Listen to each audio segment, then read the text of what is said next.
ముందున్న రిటైర్డ్ ఉపాధ్యాయులు గత 20 ఏళ్లుగా కనిగిరి పట్టణంలో సామాజిక సేవలు చేస్తూ అందరి మన్ననలు పొందుతున్న పాపసాని కిచ్చారెడ్డిని పలువురు అభినందిస్తూ ఉపాధ్యాయుడిగా పనిచేసిన కాలంలో విద్యార్థులకు మంచి విద్యా బోధనతో పాటు గాంధీజీ యొక్క జీవిత చరిత్రను వేషధారణలో విద్యార్థులు చూపించి అభినవ గాంధీగా మంచి పేరు తెచ్చుకున్నారు. రిటైర్డ్ అయిన తర్వాత కనిగిరి పట్టణంలో ఎక్కడా కూడా సిమెంట్ రోడ్డు బాగాలేని పక్షంలో సొంత నిధులతో బాగు చేస్తున్నాడు.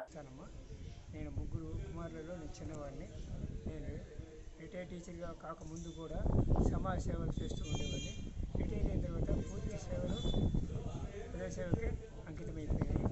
అలాగే నేను దారిలో ఉండే చిల్ల చెట్లు, రోడ్డుకు ఇరువైపులో ఉండే చిల్ల చెట్లు తొలగించడము, మురికి కాలువలు శుభ్రం చేయడము, తర్వాత చలివేంద్రాలు పెట్టడం వేసవి కాలంలో, తర్వాత పేదవారికి వీలైనంత వరకు నాకు శాతమైనంత వరకు వాళ్ళకి ఆర్థిక సహాయం చేయడము, లేకపోతే కొందరికి పేదవాళ్ళకి టిఫిన్ పెట్టించడము, తర్వాత కాలువల్లో చెత్త తీయడమే కాకుండా ఎక్కడైనా మురిగిపోయి చెత్తగా ఉన్న మెరుగుగా ఉన్న కుప్పలు చెత్త తీయడము, వర్షం వచ్చినప్పుడు కాలువ ఆగిపోయినప్పుడు ఆ కాలువలు శుభ్రం చేయడము, తర్వాత సిమెంట్ రోడ్లు అన్ని రోడ్లు చోట్ల గుంటలు కనబడుతుంటే ఆ గుంటలను తొలగిస్తూ కాంక్రీట్ వేసి అన్ని చోట్ల ప్రజలకు అసౌకర్యం కలగకుండా ఈ సేవలు చేస్తున్నారు.